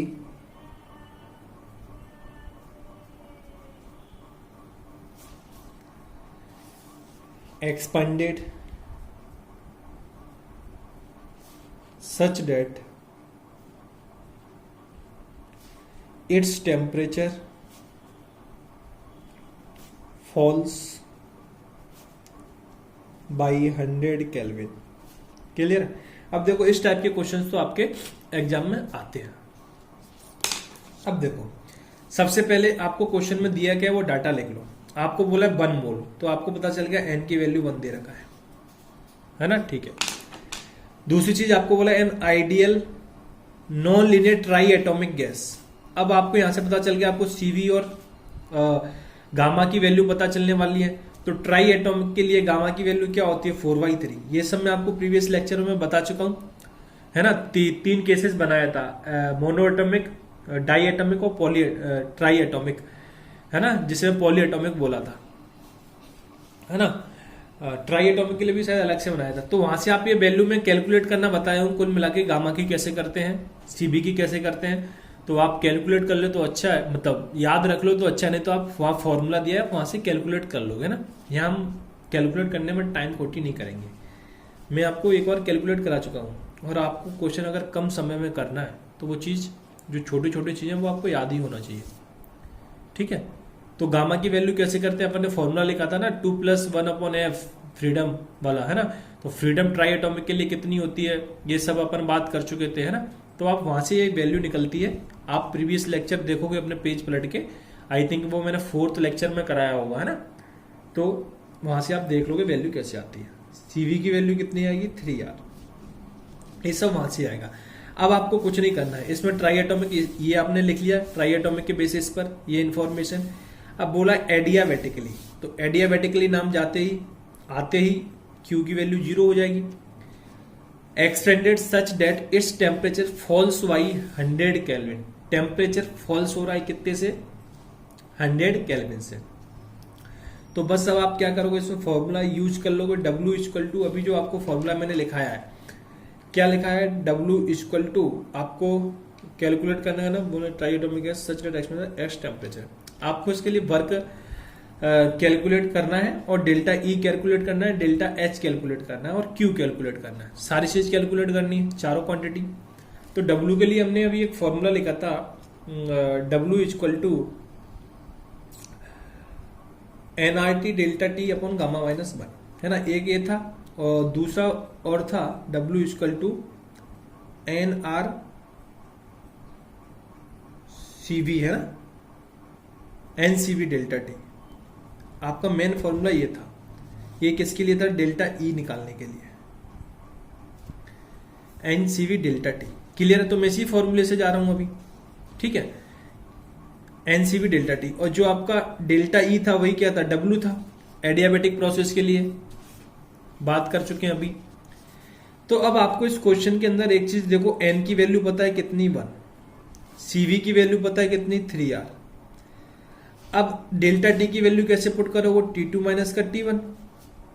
अब देखो आपको T2 माइनस का T1 तो दिया नहीं है, बट आपको सीधा डायरेक्टली इस क्वेश्चन में बोल दिया कि temperature falls by 100 kelvin. That means आपको डायरेक्टली डेल्टा टी की वैल्यू दे रखी है इसमें। T2 माइनस T1 को डेल्टा टी बोलते हैं, बट यहाँ पे ध्यान देने वाली बात यह कि फॉल्स हो रहा है। डेट मीन्स आपका T2 की वैल्यू कम होगी। जब T2 की वैल्यू कम होगी तो वैल्यू ये डेल्टा टी की क्या लोगे आप, नेगेटिव। समझ रहे हो ना? क्योंकि डेल्टा टी की फॉल्स का मतलब क्या है, मान लो T1 आपका 500 था, है ना, और T2 आपका हो जा रहा है 400, तो आप यहां से फाइनली माइनस वैल्यू आएगी ना। ठीक है, दूसरी बात इसने बोला है फॉल्स 100, तो डिफरेंस है वही तो फॉल हो रहा है, 100 केल्विन का आ रहा है, तो यानी डेल्टा टी कितना आ गया 100। तो अब आप डायरेक्टली यहां से डेल्टा टी की वैल्यू पुट कर दोगे। ये मैं यहां इसलिए लिख रहा था कि माइनस कैसे आ रहा है ये बताना चाह रहा था। तो n की जगह 1, CV की जगह 3R, डेल्टा टी की जगह माइनस का 100। क्लियर? तो फाइनली यहां से कितना आ गया, माइनस का 300R। ठीक है, अब R की वैल्यू डिपेंड करेगी आपको ऑप्शन जो दिए हैं, किलो जो जूल में दिए या कैलोरी में दिए हैं। तो ये मैं आपको पहले ही बता चुका हूं। जूल में दिए तो R की जगह 2 पुट कर दोगे, और अगर आपको कैलोरी में दिया है तो 2 पुट कर दोगे, और जूल में दिया है तो 25/3, सिंप्लिसिटी के लिए। नहीं तो आप 8.134 पुट कर सकते हो। ठीक है, तो यहां से आपका आ जाएगा माइनस का 600 जूल, और यहां से क्या आ जाएगा आपका 25 100 जूल ऑफ इसका माइनस का। ठीक है, उम्मीद करता हूं आपको क्लियरिटी बन गई होगी। ठीक है, अब वैसे भी भाई ऑप्शन होते तो आपको आंसर देखते ही बता देना चाहिए था भाई एक्सपेंशन हो रहा है, एक्सपेंशन हो रहा है माइनस में ही आंसर आएगा, प्लस में आ ही नहीं सकता। तो ऐसे भी आप एक आइडिया लगा सकते हो। ये सारी चीजें आपके दिमाग में होना चाहिए अगर एडवांस लेवल के क्वेश्चन करने हैं तो। दूसरी बात ये भाई, क्वेश्चन में आपको नीट में और जेई की बात कर रहा हूं, मतलब कंपटीशन एग्जाम की बात कर रहा हूं, तो उसमें आपसे चारों चीज तो कैलकुलेट नहीं कराएगा। अब वो आपको ये क्वेश्चन दे के सीधा ये भी पूछ लेता कि आपको हीट बतानी है, क्या बताना, हीट, तो आपको ये सब करने की जरूरत थी क्या? नहीं थी। आपको पता है एडियाबेटिक लगा है, क्यू की वैल्यू 0 हो जाएगी, बात खत्म हुई।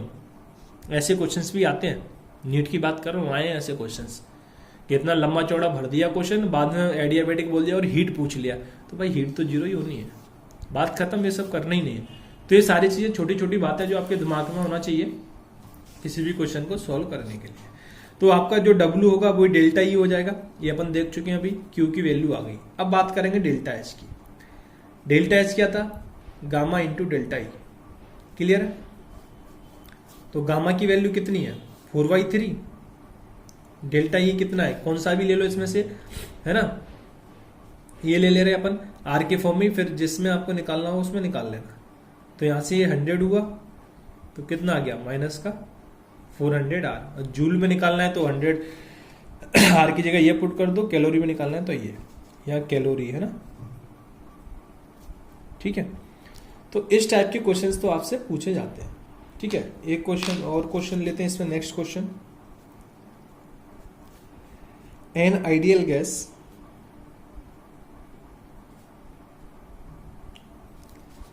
is expanded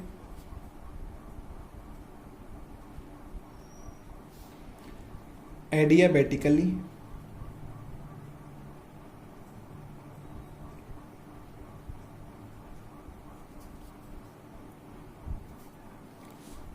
against constant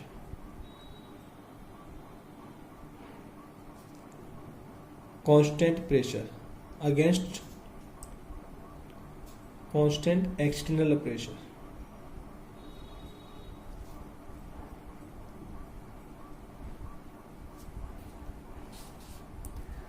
ठीक,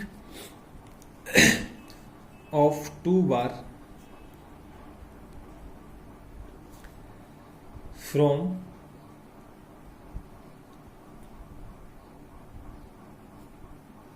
20 liter to 120 liter। Calculate Q। देखो इसमें 4 क्वेश्चन बन गए एक तरीके से, डेल्टा E एंड W, 4 नहीं 3 फॉर प्रोसेस कौन सी है? एडियाबेटिक। अब देखो क्वेश्चन में आपको क्या क्या दिया है, आइडियल गैस बोला है और एक्सपैंड बोला है, एडियाबेटिकली बोला है, डेट मीन्स Q की वैल्यू 0 हो गई, कांस्टेंट एक्सटर्नल प्रेशर बोला है, इसका मतलब क्या हो गया? इरिवर्सिबल प्रोसेस, है ना। और वॉल्यूम तो आपका 20 लीटर से 120 हो रहा है तो एक्सपेंड हो रहा है। ठीक है, यानी कि एक्सपेंशन वो तो बोल भी रखा है डायरेक्टली। तो सबसे पहली बात वर्क निकालना है। अब ये पता चल गया इरिवर्सिबल प्रोसेस है, कोई कांस्टेंट एक्सटर्नल प्रेशर बोल दिया है, तो इरिवर्सिबल के लिए अपन वर्क किससे निकालते हैं? Minus PdV। ठीक है, तो फॉर्मूला अपन क्या लगाएंगे? माइनस का P एक्सटर्नल V2 माइनस का V1। ठीक है, अब ये कैसे आ रहा है कई बार बात कर चुके हैं, अभी तक तो आपको भी आ गया होगा ना।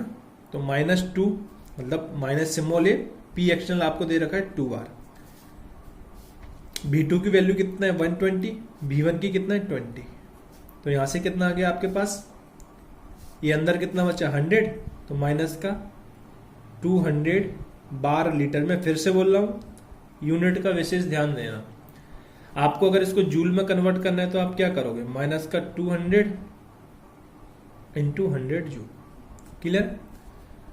ठीक है सर। अब आपको पूछा था डेल्टा ई, तो डेल्टा ई आप कैसे कैलकुलेट करोगे? जो डेल्टा डब्ल्यू है वही आपका डेल्टा ई है ना। तो मैं इसको और क्या लिख सकता हूं? माइनस का 20 किलो जूल 1000 से डिवाइड कर दो तो क्या आ गया? माइनस का 120 किलो जूल। तो दो क्वांटिटीज तो आपने ये निकाल ली, और क्यू की पूछा जाए तो क्यू तो कितना है 0, क्योंकि एडियाबैटिक प्रोसेस है, एडियाबैटिक प्रोसेस है तो क्यू कितना हो गया 0। अब बात ये आती है क्या सर हम इसमें डेल्टा एच कैलकुलेट कर सकते हैं, तो भाई नहीं कर सकते। अब क्यों नहीं कर सकते, क्योंकि उसके लिए डाटा इनसफिशियंट है। सर ऐसा क्यों, क्या हो रहा है, देखो डेल्टा एच के फॉर्मूले देखो अगर आपको याद हो तो, गामा की वैल्यू, पहली बात आप डेल्टा एच बोल लो सर मैं इस फॉर्मूले से निकाल लो ना, डेल्टा ई तो निकाल ही लिया। तो इसमें आपको गैस के बारे में कोई आइडिया नहीं दिया है, मोनो एटमिक है, डाया एटमिक है, ठीक है, तो आप ये फॉर्मूला यूज नहीं कर सकते हो डेल्टा एच निकालने के लिए। फिर बोलोगे सर आप एनसीपी डेल्टा टी कर लो, तो वहां भी तो आपको गामा की जरूरत पड़ने वाली है ना। तो कुल मिला के डेल्टा एच निकालने के लिए आपको क्वेश्चन में इंफॉर्मेशन दी नहीं है, आपके पास जो भी फॉर्मूले है तो हम उस फॉर्मूले का यूज नहीं कर सकते, ठीक है, मतलब समझ रहे हो। तो डेल्टा टी नहीं निकाल सकते, उसके डेल्टा एच नहीं निकाल सकते, उसके लिए डाटा इनसफिशिएंट है।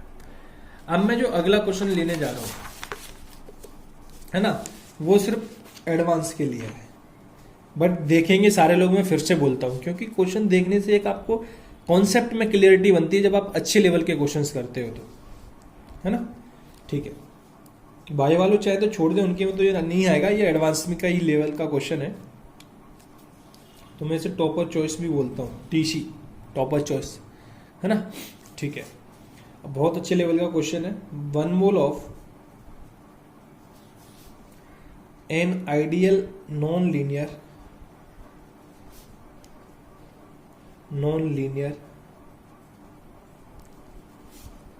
triatomic gas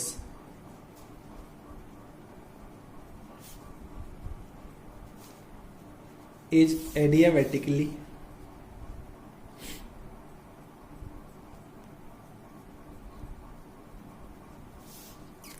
expanded from 16 atm to 300 Kelvin to 1 atm. Calculate delta E, delta H, Q and W for process. ठीक है, ठीक है सर। तो अब देखो इसको थोड़ा ध्यान से समझने की कोशिश करना भाई, कंसंट्रेशन के साथ। सबसे पहले क्यू को निपटा दो, एडियाबेटिकली बोला है तो 0 हो जाएगा, ठीक है। अब बात करेंगे हम डेल्टा ई की। डेल्टा ई आपका क्या हो जाएगा, जो डब्ल्यू है ना, ये आपको कैलकुलेट करना है, और डेल्टा एच कैलकुलेट करना है, वो क्या है आपका गामा डेल्टा ई, है ना, तो ये भी आपको कैलकुलेट ही करना है दोनों। तो डेल्टा ई जो होगा वही आपका क्या होगा, डब्ल्यू होगा, ये बात हम कर चुके हैं, मैं यहाँ ये लिख दूँ, ठीक है। मतलब क्यू कैलकुलेट कर लिया, अब आपको सिर्फ डेल्टा ई कैलकुलेट करना है। ट्राई एटॉमिक बोला है तो वो चीज अपन देख ही रहे हैं, भी गामा की वैल्यू कैलकुलेट करेंगे पहले, ठीक है, ठीक है सर। अब हम बात करते हैं क्वेश्चन में दिया क्या है, मोल्स दिया है 1 मोल, गामा की वैल्यू हो जाएगी, ट्राई एटॉमिक है तो 4/3, प्रेशर P1 दे रखा है 16 atm ये, और आपको P2 दे रखा है ये 1 atm। तो यहां से एक चीज तो समझ में आ गया, प्रेशर कम हो रहा है मतलब क्या हो रहा है, एक्सपेंशन हो रहा है, वैसे बोला भी है क्वेश्चन में, और आपको T1 दे रखा है 300 केल्विन। क्लियर है सर? हाँ। अब यहां से देखो देखने वाली बात यह है कि आप डेल्टा ई निकालोगे तो भी आपको मतलब इंटरनल एनर्जी निकालोगे तो आपको डेल्टा टी की जरूरत पड़ने वाली है, क्योंकि डेल्टा ई इक्वल टू क्या होगा, एनसीवी डेल्टा टी।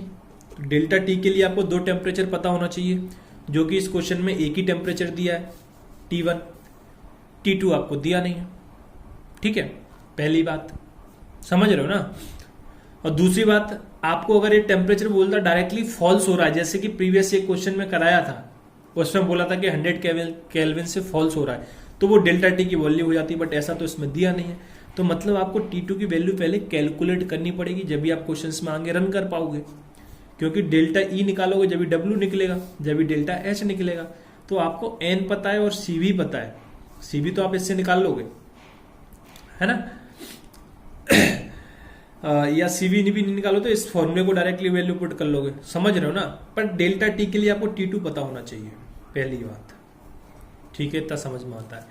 तो अगर मैं आपसे पूछूं कि इसमें डेल्टा T2 की वैल्यू कितनी होगी, अगर मैं क्वेश्चन यही बोल देता T2 की वैल्यू कितनी होगी, तो आपके दिमाग के अंदर, जहन में एक बात जरूर जाना चाहिए कि जो T2 की वैल्यू है वो 300 से तो कम होगी। इतना तो सर हमको पता है।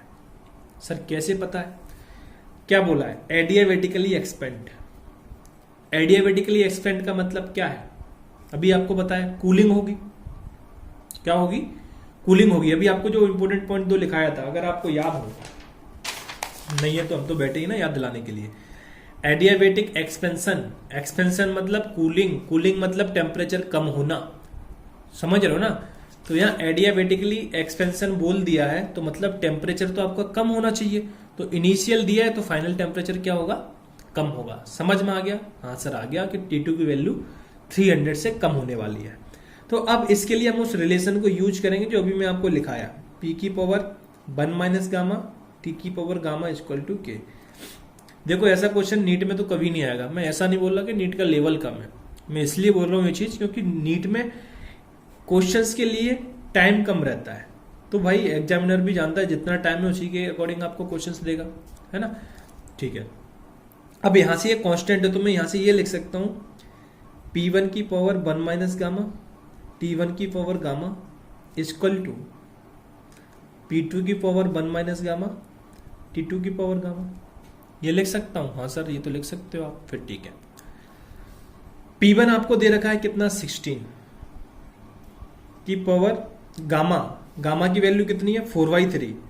तो 4/3 1 माइनस 4/3 कितना हो जाएगा?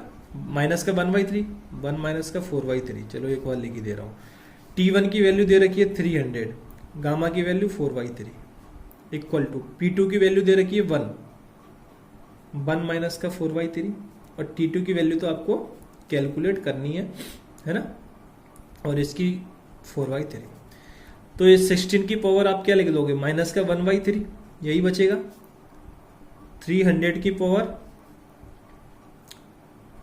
4/3, 1 की पावर माइनस का 1/3 और T2 की पावर 4/3। अब अगर मैं पूरी इक्वेशन में 3 से मल्टीप्लाई कर दूं ऊपर पावर में, तो ये क्या हो जाएगा? 16 की पावर -1 इंटू 300 की पावर 4 इक्वल टू T2 की पावर 4। क्योंकि ये तो -1 का कोई मतलब नहीं है, ऊपर अपॉन में बन जाएगा तो 1 ही बचेगा कुल मिला के। ठीक है सर। अब यहां से आप ये -1 है ऊपर, तो आप 1/16 इससे लिख सकते हो, ठीक है। और इसको क्या लिख सकते हो? T2/300 की पावर 4। क्लियर? ये इसके अपॉन में गया, दोनों की पावर 4 है तो आप ऐसा लिख सकते हो। अब 1/16 को आप 2 की पावर 4 क्या होता है? 16। तो मैं इसको पूरे की पावर 4 कर दूं, ठीक है। इधर T2/300 की पावर कितना हो गया? 4। तो ये 4 से 4 चल बसा, मतलब कट लिया। तो यहां से T2 की वैल्यू कितनी हो जाएगी? T2 equal to 300/2। ये तो डेट मीन्स टेम्परेचर कितना आ गया? 150 केल्विन। देखो कम आया है, मैं पहले ही बोला था आपको। ठीक है सर, इतना तो आ गया हमको समझ में। बस अब तो इसमें कुछ नहीं है, जब इतना आ गया तो अब आपको क्या करना है? डायरेक्ट फॉर्मूला लगा दो, delta E equal to W equal to, है ना, क्योंकि ये दोनों एक साथ में देख लो एक ही वैल्यू आएगी, इसलिए इक्वल में लिख दिया NCV डेल्टा T। ठीक है, तो N की वैल्यू 1 दे रखी है, CV की वैल्यू कितनी होगी? 3R। ट्राई एटॉमिक के लिए अपन बात कर चुके हैं पहले ही, CV इक्वल टू 3R, है ना। डेल्टा T कितना आएगा? T2 माइनस का T1, 150 माइनस का 300, तो कितना आ गया? 3R। ये कितना बचा? माइनस का 150। तो फाइनली ये वैल्यू कितनी आ गई? माइनस का 450R। क्लियर है? तो ये आ गया आपके पास क्या?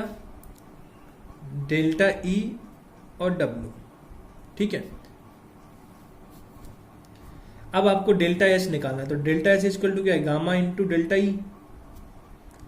और delta H equal to gamma की वैल्यू कितना है 4/3, डेल्टा ई की वैल्यू कितना है 450R। तो यहां से इसको कैलकुलेट करो तो कितना आ गया -600R, है ना। तो बस ये आपने डेल्टा एच की भी वैल्यू निकाल ली। तो देखो क्वेश्चन क्या हो गया, काफी आसान। बस आपको इसमें टी की वैल्यू निकालना, उससे पड़ जाएगा, ठीक है। तो देखो फिर से अगर मैं इस क्वेश्चन की बात करूं और आपसे क्वेश्चन में नीट वगैरह में जेईई में तो एक ही चीज पूछेगा कि आपसे इसमें क्यू की वैल्यू पूछ ले, तो आपको सॉल्व ही नहीं करना था, डायरेक्टली 0 आनी थी। तो क्वेश्चन को पहले अच्छे से पढ़ना है इस चैप्टर के, है ना। तो यहां तक हमारा एडियाबैटिक प्रोसेस भी कंप्लीट हो जाता है, और यही 2 प्रोसेस हमारे लिए मोस्ट इंपोर्टेंट प्रोसेस है, ठीक है। ठीक है सर, अब आपकी 2 प्रोसेस बचती हैं, आइसोकोरिक और आइसोबारिक। काफी छोटी प्रोसेस है, इतना इंपॉर्टेंट नहीं है, बट फिर भी, है ना। ज्यादातर 90% क्वेश्चन आपका इन्हीं 2 प्रोसेस में आएगा। तो पानी पी लो यार।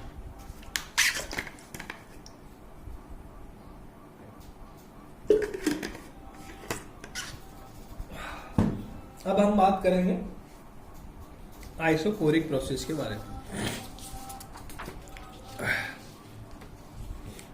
साइड है अपनी, फिर से सुन लो, केस बन के अंदर ही चल रही है। उसको बी बोले तो आप इसको सी बोल सकते हो, है ना। केस बन कौन सा, आइडियल गैस के लिए, है ना। हाँ, कौन सी, आइसोकोरिक। नेक्स्ट लेक्चर में हम बात करेंगे स्टेट चेंज, यानी केमिकल रिएक्शंस के लिए जो स्टेट चेंज की अपन बात करते हैं, है ना। आज आइडियल गैस की बात करेंगे, आइसोकोरिक प्रोसेस। आइसोकोरिक नाम आते ही ये तो समझ में आ गया सर, वी तो क्या हो गया, कांस्टेंट। जब वी कांस्टेंट हो गया तो डेल्टा वी और डीवी दोनों क्या हो जाएंगे, 0। और ये कैसे आते हैं, तो अपने स्टार्टिंग से समझते आ रहे हैं। सिस्टम की बात करें तो आइडियल होगा, आइडियल गैस की बात कर रहे हैं। जब आइडियल गैस की बात कर रहे हो तो PV equal to NRT use करोगे, ठीक है। हाँ सर। दूसरी चीज कैसा लेना है, क्लोज सिस्टम। क्लोज सिस्टम लिया तो एन क्या हो गई, कांस्टेंट, है ना, क्योंकि गैस निकल जाएगी अगर क्लोज सिस्टम नहीं लोगे तो, ठीक है। तो सर इसमें अब वेरिएबल क्या होगा, वॉल्यूम तो आपने कांस्टेंट कर लिया, तो प्रेशर और टेम्परेचर आपके क्या होंगे, इसमें वेरिएबल होगा। क्लियर है सर, ठीक है। अब जैसे कि अभी तक करते आ रहे हैं, इनिशियल है सिस्टम, यहां कहीं फाइनल पे होगा।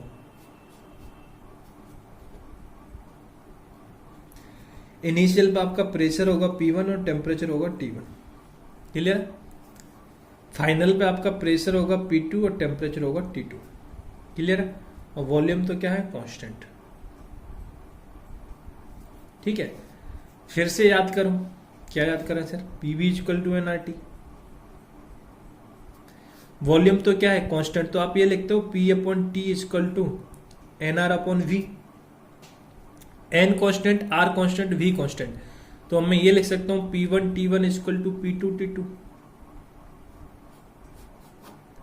ठीक है। ये सब तो यार आपने गैसेस स्टेट में भी पढ़ा होगा ये चीज, है ना, क्योंकि उसका तो मेन पार्ट है ही वो। तो यहां से अपन ये चीज लिख सकते हैं, ठीक है। हाँ, अब भाई सेम चीज आ जाते हैं। अब डेल्टा ई कैलकुलेट करना है इसमें, तो फॉर्मूले तो सेम लगेंगे, एनसीवी डेल्टा टी। अब तक रट जाना चाहिए फॉर्मूला, है ना, ठीक है सर। हाँ, तो अब इसमें क्या हो जाएगा, एनसीवी की जगह एनआर गामा -1 ये कर सकता हूं ना, अभी आपको फॉर्मूला लिखाया है, और T2 माइनस का T1, ये फॉर्मूला भी हम लिख चुके हैं अभी पीछे एडियाबैटिक में, है ना। तो सर सेम चीजें सारी। डेल्टा एच कैसे कैलकुलेट करोगे, एनसीपी डेल्टा टी, तो इसके लिए भी हम बात कर चुके हैं। डेल्टा एच आप क्या करोगे, गामा इंटू डेल्टा ई। बस एक बार लिखा दे रहा हूं, जैसे बार बार लिखोगे आपको याद हो जाएगा। अब मेन चीज आती है वर्क की, W equal to work minus का PdV। तो P तो कांस्टेंट होगा तो अपन बाहर ले लोगे, सॉरी DV इसमें कांस्टेंट है, तो DV कांस्टेंट है तो DV क्या हो जाएगा, 0। जब dv जीरो हो गया भाई साहब तो वर्क क्या हो गया आपका जीरो। देख रहे हो ना प्रोसेस कितनी सिंपल हो रही है। एडियाबेटिक में क्या जीरो हो गया था आपका, क्यू जीरो हो गया था। आइसोकोरिक में डब्ल्यू जीरो हो गया। आइसोथर्मल में तो डेल्टा एच और डेल्टा ई दोनों ही जीरो हो गए। समझ रहे हो? तो आपके लिए निकालने के लिए बचता क्या है, कुछ नहीं, एक एक क्वांटिटीज बचती है बस। अब आ जाओ आप फिर से क्यू किससे निकालोगे, फ्लोट से। फ्लोट क्या था आपका, डेल्टा ई इक्वल टू। अब आपको नहीं लगता सर ये चीजें तो रिपीट हो रही है हमारी? हाँ बिल्कुल, ये मेरा पढ़ाने का स्टाइल ही ऐसा है ना, जैसे चीज बार बार रिपीट होंगी तो आपको याद हो जाएंगी। मैं पहले थ्योरेटिकल पोर्शन कराया, अब अपन न्यूमेरिकल पा रहे। तो यहां से आप क्या बोल सकते हो, जो डेल्टा ई होगा वही ई होगा।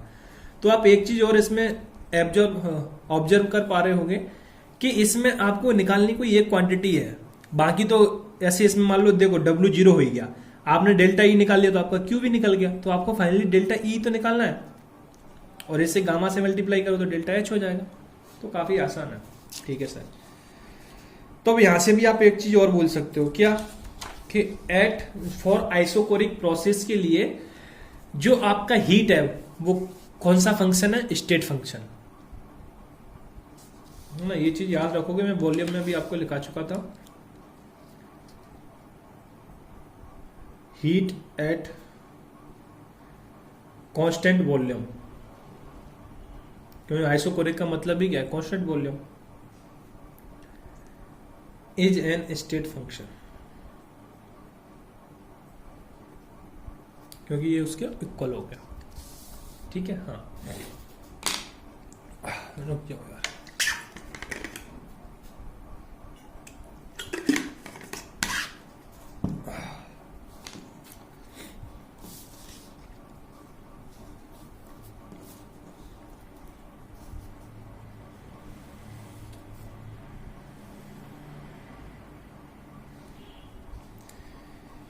अब मैं इसके ग्राफ की बात करूंगा, तो इसमें भी हमको 3 ग्राफ की बात करनी है। PV graph, PT graph, BT graph, है ना। तो हमने बोल रखा है प्रेशर कांस्टेंट है, सॉरी वॉल्यूम कांस्टेंट है, तो ऐसे आएगा। और एरो ऊपर का मतलब है, मतलब क्या हुआ आपका, ये हाँ कहीं से ए से बी जा रहा है, मतलब आपका प्रेशर बढ़ रहा है। क्या हो रहा है इसमें, प्रेशर बढ़ रहा है, वॉल्यूम कांस्टेंट है ना। ये होगा कब, हीटिंग पे। हीटिंग करने पर क्या होता है, प्रेशर बढ़ेगा तो टेम्परेचर भी बढ़ेगा। तो ये सब हीटिंग की वजह से हो रहा है, तीनों के लिए सेम वैलिड है ना कि ठीक है। तो मैं ये बात कर चुका, क्या वॉल्यूम कांस्टेंट है। ये वाला जो पीटी ग्राफ होगा वो स्ट्रेट लाइन में होगा, क्योंकि पी और टी डायरेक्टली प्रोपोर्शनल है ना, पीवी इक्वल टू एनआरटी से। तो ये कुछ ऐसे होगा, ये आपका पॉइंट ए है। देखो पॉइंट ए पर सबकी कंडीशन सेम होंगी, है ना। और यहाँ पे भी देखो वॉल्यूम, यहाँ पे क्या वॉल्यूम कांस्टेंट है, तो कुछ ऐसे होगा। ये टेम्परेचर इसमें क्या हो रहा होगा, बढ़ रहा होगा। इस तरीके से ग्राफ होगा, है ना। अपन मेन है क्वेश्चन की बात कर लेते हैं। पहले बोल चुका है ये इतना इंपॉर्टेंट नहीं है, तो अपन इस पर क्वेश्चन भी नहीं करेंगे, एक ही क्वेश्चन करेंगे, है ना। इंपॉर्टेंट आपके लिए वो दो ही थे। क्वेश्चन है 2 moles of helium gas is heated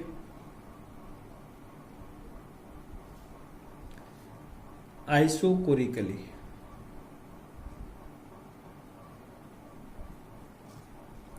such that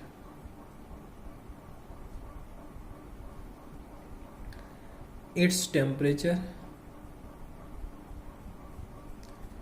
change by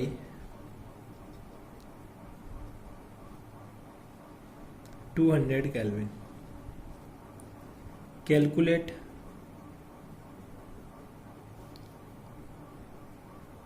delta E, delta H, W, Q for process. आपको ये तीनों चीज क्या करनी है, इसमें कैलकुलेट करनी है। ठीक है। तो यहां देखोगे आपको सबसे पहले बोला क्या है, 2 मोल्स बोले हैं, तो n की वैल्यू कितनी होगी 2। हीलियम बोला है बाकी तो कुछ बोला नहीं। तो हीलियम इतना तो आप जानते हो, बेसिक नॉलेज है इनऑर्गेनिक केमिस्ट्री की, मोनो एटॉमिक होगी, मोनो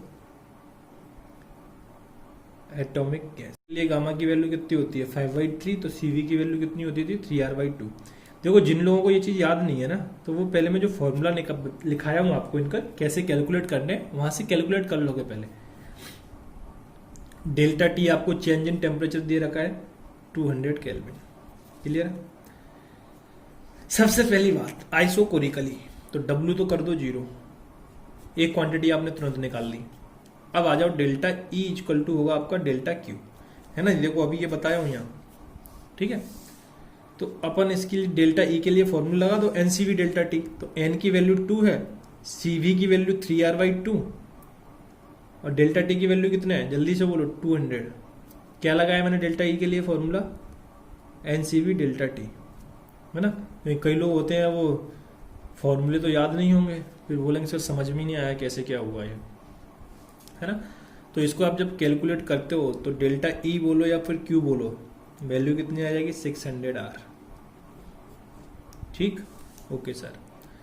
डेल्टा एच कैसे कैलकुलेट करोगे, गामा इंटू डेल्टा ई, गामा की वैल्यू कितनी है 5/3, डेल्टा ई की वैल्यू कितना है 600R, तो फाइनली यहां से वैल्यू कितनी आ जाएगी 1000R, किसकी, डेल्टा एच की, क्लियर।